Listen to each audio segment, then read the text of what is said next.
India മഹാരാജ്യം ഭരിക്കുന്നതാരാ? Donald ട്രംപാണോ നരേന്ദ്രമോദിയാണോ? നമ്മുടെ രാജ്യത്തിന്റെ പ്രധാനമന്ത്രി പദം നരേന്ദ്രമോദി ഡൊണാൾഡ് ട്രംപിന് കൈമാറിയിട്ടൊന്നുമില്ലല്ലോ. അതുപോലെ തന്നെ ഭരണഘടന പ്രകാരം നമ്മുടെ രാജ്യം ഇന്ത്യ ഒരു പരമാധികാര റിപ്പബ്ലിക്കാണ്. ആർക്കും നമ്മുടെ രാജ്യത്തിന്റെ മേൽ യാതൊരു അധികാരമോ അവകാശമോ ഇല്ല. പരമാധികാര റിപ്പബ്ലിക്ക്. പക്ഷെ ഇപ്പോൾ അത് മോദിയുടെ ഭരണത്തിന് കീഴില് അമേരിക്കയുടെ ഒരു സാമന്ത രാജ്യമായിട്ട് മാറിയിരിക്കുകയാണോ? ഈ കഴിഞ്ഞ ദിവസങ്ങളിൽ നടന്ന ചില സംഭവ വികാസങ്ങൾ നമ്മളെ ആ ഒരു സംശയത്തിലാണ് ആക്കുന്നത്. അമേരിക്കയും ഇന്ത്യയും തമ്മിൽ ഒരു വ്യാപാര കരാറ് ഉണ്ടായിരിക്കുന്നു. അത് കുറെ കാലമായിട്ട് ചർച്ച ചെയ്യുന്നതാണ്.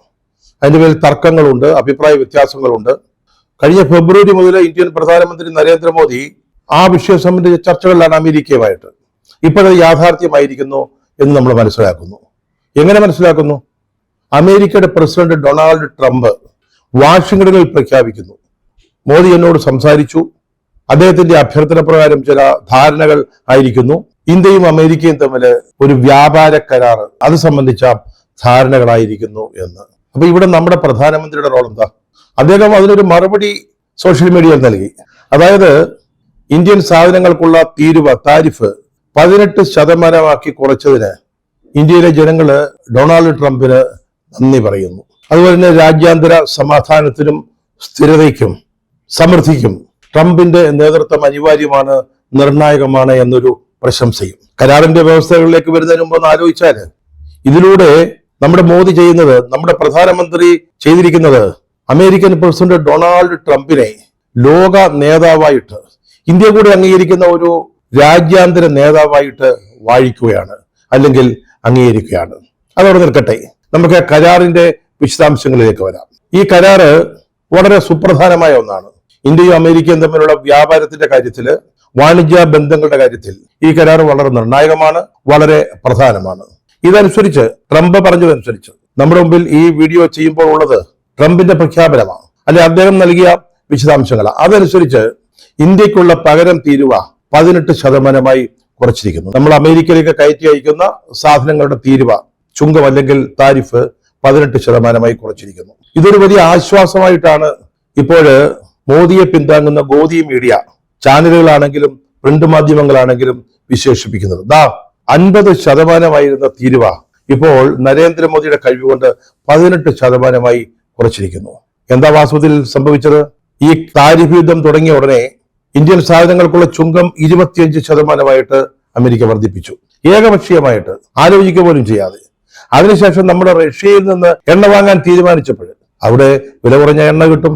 ഒരു ബയർ എന്താണ് ചെയ്യുക? എവിടെ നിന്നാണ് വില കുറഞ്ഞ ഒരു ഉൽപ്പന്നം കിട്ടുന്നത് അവിടെ നിന്നാണ് വാങ്ങുക. റഷ്യയിൽ നിന്ന് വില കുറഞ്ഞ എണ്ണ തരാൻ റഷ്യ തയ്യാറായപ്പോഴേ നമ്മൾ അവിടുന്ന് എണ്ണ വാങ്ങാൻ തീരുമാനിച്ചു. അതിനുള്ള വാശിക്ക് ഇന്ത്യ റഷ്യയിൽ നിന്ന് എണ്ണ വാങ്ങുന്നതിനുള്ള ഒരു പ്രതികാര നടപടി എന്ന നിലയിൽ അമേരിക്ക അല്ലെങ്കിൽ ട്രംപ് ഈ താരിഫ് 50% വർദ്ധിപ്പിച്ചു.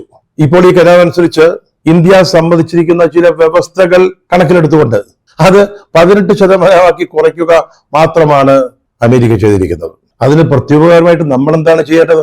അമേരിക്ക ഇങ്ങോട്ട് ഇറക്കുമതി ചെയ്യുന്ന വസ്തുക്കൾക്ക് ഒരു തീരുവമില്ല, 0 തീരുവയായിട്ട് ഈ കരാറ് നിശ്ചയിച്ചിരിക്കുകയാണ്. താരിഫില്ലെന്ന് മാത്രമല്ല, താരിഫ് അല്ലാതെയുള്ള എന്തെങ്കിലും തടസ്സങ്ങളോ പ്രതിബന്ധങ്ങളോ അമേരിക്കയും ഇന്ത്യയും തമ്മിലുള്ള വാണിജ്യ ബന്ധങ്ങളിൽ ഉണ്ടെങ്കിൽ അതും ഇല്ലാതാക്കിയിരിക്കുന്നു. അവിടെയും 100%. കാരണം ഇപ്പോൾ പ്രായോഗികമായിട്ട് ഇന്ത്യയുടെ വിപണികള് അമേരിക്കയ്ക്കായി മലർക്കെ തുറന്നിട്ടിരിക്കുക, യാതൊരു നിയന്ത്രണങ്ങളുമില്ല, 0 താരിഫ്. ഇതാണ് വാസ്തവത്തിൽ സംഭവിച്ചിരിക്കുന്നത്. ഇതിനും മറ്റൊരു മറുവശമുണ്ട്. കാർഷിക ഉൽപ്പന്നങ്ങള്, ഊർജം, സാങ്കേതിക വിദ്യ, കൽക്കരി മുതലായ മേഖലകളില് നമ്മൾ അടുത്ത സാമ്പത്തിക വർഷം അമേരിക്കയിൽ നിന്ന് $50,000 കോടി ഉൽപ്പന്നങ്ങൾ വാങ്ങണം. അതൊരു ധാരണ വ്യവസ്ഥയാണ്.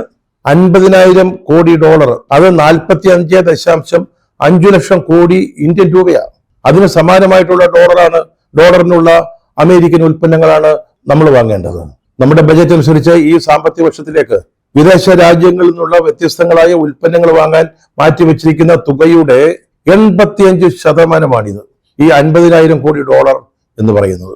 ഈ വാങ്ങലിനായി നമ്മൾ മാറ്റിവെച്ചിരിക്കുന്നത് ഇന്ത്യൻ രൂപയുടെ കണക്ക് പറയുകയാണെങ്കിൽ 53.45 ലക്ഷം കോടി രൂപയാണ്. അതാണ് പറഞ്ഞത് നമ്മൾ ആകെ കൂടെ വിദേശത്തു നിന്നുള്ള ഉൽപ്പന്നങ്ങൾ വാങ്ങുന്നതിന് വേണ്ടി മാറ്റിവെച്ചിട്ടുള്ള തുകയുടെ 85%. അതിന്റെ അർത്ഥം നമ്മുടെ ഇറക്കുമതിയുടെ 85% അമേരിക്കയിൽ നിന്നായിരിക്കും. അത് ധാരണയാണ്, വ്യവസ്ഥയാണ്. ഇനി കരാർ ഒപ്പുവയ്ക്കുമ്പോൾ അത് നമ്മുടെ മേലുള്ളൊരു വലിയ ഭാരമായിട്ട് മാറാൻ പോവുകയാണ്. എന്നിട്ടാണ് ഇന്ത്യക്കുള്ള പകരം തീരുവ 50% നിന്ന് 18% കുറച്ചു എന്ന് പറഞ്ഞ് മോദി ഭക്തന്മാര്, അദ്ദേഹത്തിന്റെ വാഴ്ത്തുപാട്ടുകാര് ഇവിടെ ശബ്ദമുണ്ടാക്കുന്നു. മറ്റൊരു വ്യവസ്ഥയെ പറ്റി നമ്മൾ പറഞ്ഞു, നമ്മളിനി എണ്ണ വാങ്ങേണ്ടത് ഒന്നുകിൽ വെനസ്വലയിൽ നിന്നാണ്, അല്ലെങ്കിൽ അമേരിക്കയിൽ നിന്നാണ്. അതാണ് നേരത്തെ പറഞ്ഞ റഷ്യയിൽ നിന്നുള്ള എണ്ണ വാങ്ങാൻ പാടില്ല. ശരം നമ്മളൊരു വസ്തു വാങ്ങുന്നത് അത് ഏത് കടയിൽ നിന്നാകണമെന്ന് തീരുമാനിക്കാനുള്ള ഒരു അധികാരം നമുക്കില്ലേ? അത് ലുലു മാളിൽ നിന്ന് വേണോ, അതൊരു സാധാരണ കടയിൽ നിന്ന് വേണോ, മറ്റൊരു ഏജൻസിയിൽ നിന്ന് വേണോ? നമുക്ക് ആവശ്യമായ ഒരു വസ്തു, ഒരു ഉൽപ്പന്നം വാങ്ങേണ്ടത് എവിടെ നിന്നാണ് എന്ന് തീരുമാനിക്കാനുള്ള അധികാരം പോലും നമുക്കില്ല. അത് വെനസ്വേലയിൽ നിന്ന് വാങ്ങണം. വെനസ്വേലയിൽ നിന്ന് വാങ്ങണമെന്ന് പറയുന്നതിന് ഒരു പ്രത്യേകതയുണ്ട്. വെനസ്വേല ഇപ്പോൾ അമേരിക്കയുടെ നിയന്ത്രണത്തിലാണ്. അമേരിക്കയുടെ പാവ ഗവൺമെന്റാണ് അവിടെ ഭരണം നടത്തുന്നത്. അവിടെ അപ്പോൾ എണ്ണയുടെ വില നിശ്ചയിക്കുന്നത് അമേരിക്ക ആയിരിക്കും.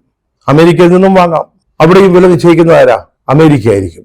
നമുക്ക് റഷ്യയിൽ നിന്ന് വില കുറച്ച് എണ്ണ ലഭിക്കുന്നതാണ്, നമ്മൾ വാങ്ങിക്കൊണ്ടിരുന്നതാണ്, ഇനിയും വാങ്ങാവുന്നതാണ്. പക്ഷെ നമുക്കതിന് സ്വാതന്ത്ര്യമില്ല.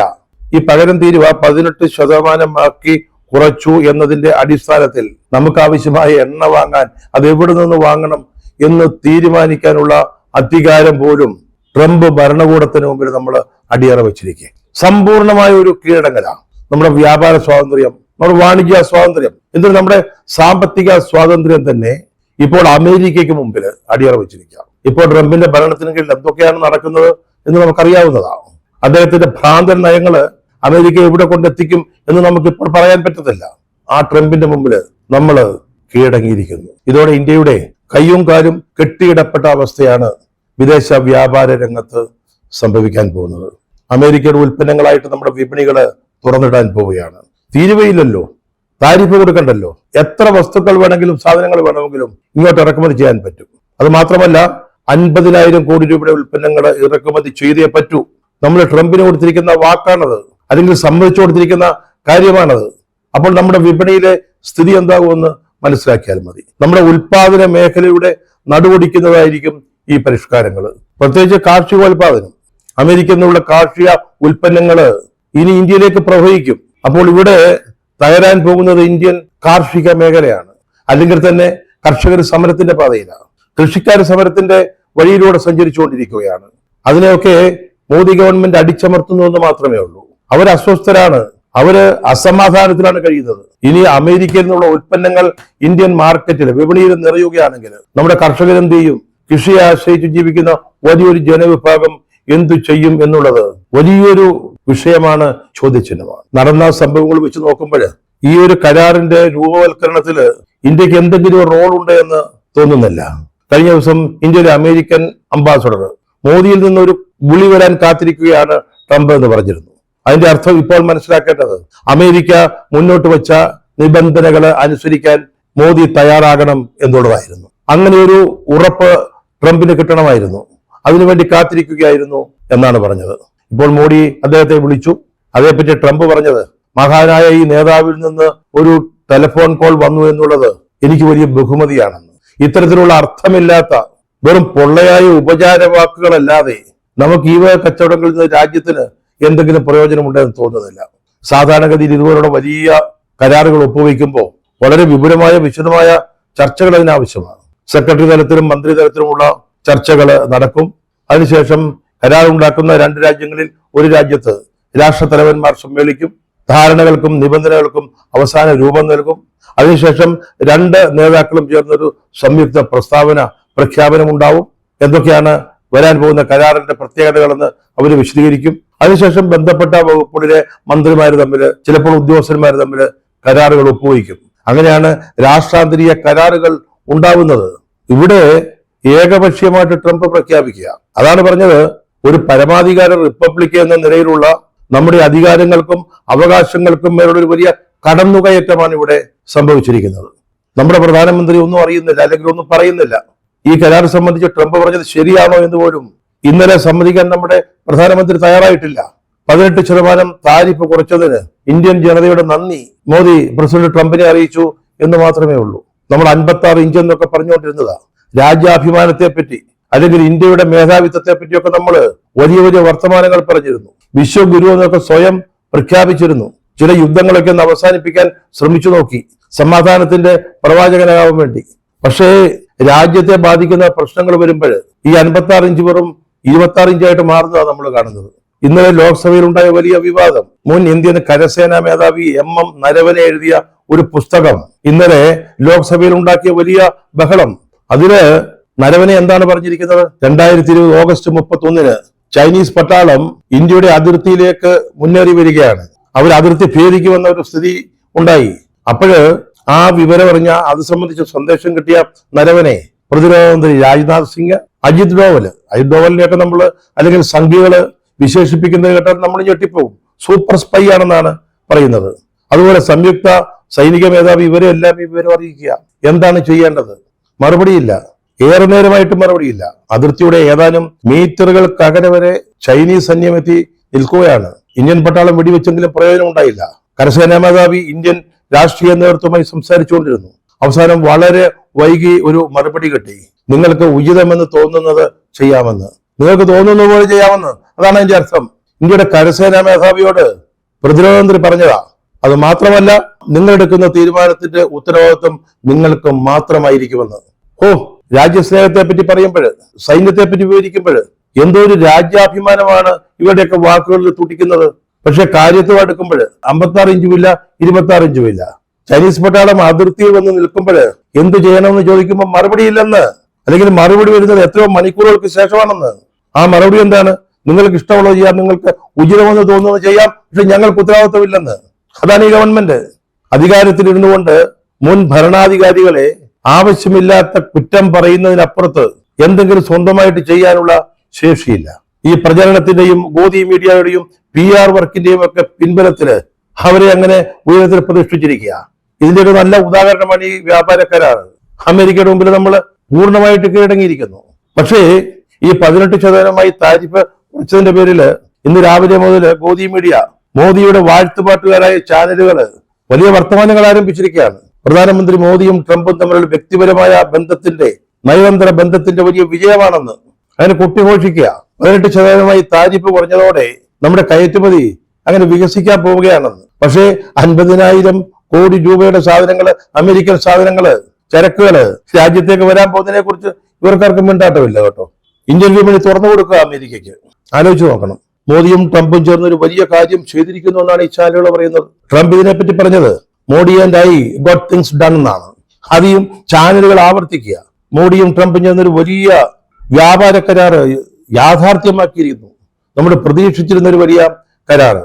അതിൽ മോഡിയുടെ വലിയ തന്ത്രങ്ങൾ ഉണ്ടെന്നാണ് ഈ ഗോദി മീഡിയ പറയുന്നത്. യൂറോപ്യൻ യൂണിയനുമായിട്ട് കരാർ ഒപ്പുവെച്ചതിലൂടെ അമേരിക്കയെ നമ്മളങ്ങ് സമ്മർദ്ദത്തിലാക്കി. ആ സമ്മർദ്ദത്തിന്റെ ഫലമായിട്ടാണ് അമേരിക്കയുടെ ഉൽപ്പന്നങ്ങൾക്ക് സീറോ താരിഫ്, 50,000 കോടി രൂപയുടെ സാധനം ഇറക്കുമതി ചെയ്യണമെന്ന നിബന്ധന, റഷ്യയിൽ നിന്ന് എണ്ണ വാങ്ങാൻ പാടില്ല, വെനിസ്വേലയിൽ നിന്നോ അമേരിക്കയിൽ നിന്നോ വാങ്ങണം, അതിന് പോലും സ്വാതന്ത്ര്യമില്ല. ഇതാണ് ട്രംപും മോദിയും തമ്മിലുള്ള വലിയ ബന്ധത്തിന്റെ, ആത്മാർത്ഥ ബന്ധത്തിന്റെ പരിണിത ഫലമായിട്ട് ഇന്ത്യക്ക് സംഭവിച്ചിരിക്കുന്നത്. ഈ കരാർ എങ്ങനെയായിരിക്കും ഇന്ത്യയെ ദോഷകരമായി ബാധിക്കുക എന്ന് നമ്മൾ കണ്ടു തന്നെ അറിയണം കേട്ടോ. പക്ഷേ മോദിയുടെ വാഴ്ത്തുപാട്ടുകാര്, മാധ്യമങ്ങൾ അടക്കമുള്ളവര് ഇതിനെ ഇന്ത്യൻ ചരിത്രത്തിൽ ഒരു വലിയ മഹാസംഭവമായി വാഴ്ത്തിക്കൊണ്ടേയിരിക്കും. ഇതൊക്കെ കാണുമ്പോഴാണ് നമ്മൾ ഇന്ദിരാഗാന്ധിയെ ഓർമ്മിക്കുക. ബംഗ്ലാദേശ് വിമോചന കാലത്ത് അമേരിക്കയുടെ 7ാം കപ്പൽപ്പട ബംഗാൾ ഉൾക്കടലിലേക്ക് വന്നു പാകിസ്ഥാനെ സഹായിക്കാൻ. മടങ്ങിപ്പോകാൻ ഇന്ദിരാഗാന്ധി ആജ്ഞാപിച്ചു. അവസാനം അമേരിക്കയ്ക്ക് മടങ്ങേണ്ടി വന്നു. അതാണ് ചരിത്രം. പക്ഷെ മാസങ്ങൾക്ക് മുമ്പ് ഇന്ത്യയും പാകിസ്ഥാനും തമ്മിൽ ഏറ്റുമുട്ടലുണ്ടായപ്പോൾ ആ യുദ്ധം അവസാനിപ്പിച്ചു എന്ന പ്രഖ്യാപനം നടത്തിയതും അമേരിക്കൻ പ്രസിഡന്റ് ഡൊണാൾഡ് ട്രംപ് ആയിരുന്നു. ഞാൻ പറഞ്ഞിട്ടാണ് ഇന്ത്യയും പാകിസ്ഥാനും യുദ്ധം അവസാനിപ്പിക്കാൻ തീരുമാനിച്ചതെന്നും അദ്ദേഹം പറഞ്ഞു. അമേരിക്കൻ കപ്പൽപ്പട മടങ്ങിപ്പോയതൊക്കെ ഇന്ദിരാഗാന്ധിയുടെ കാലം. ഇത് നരേന്ദ്രമോദിയുടെ കാലം.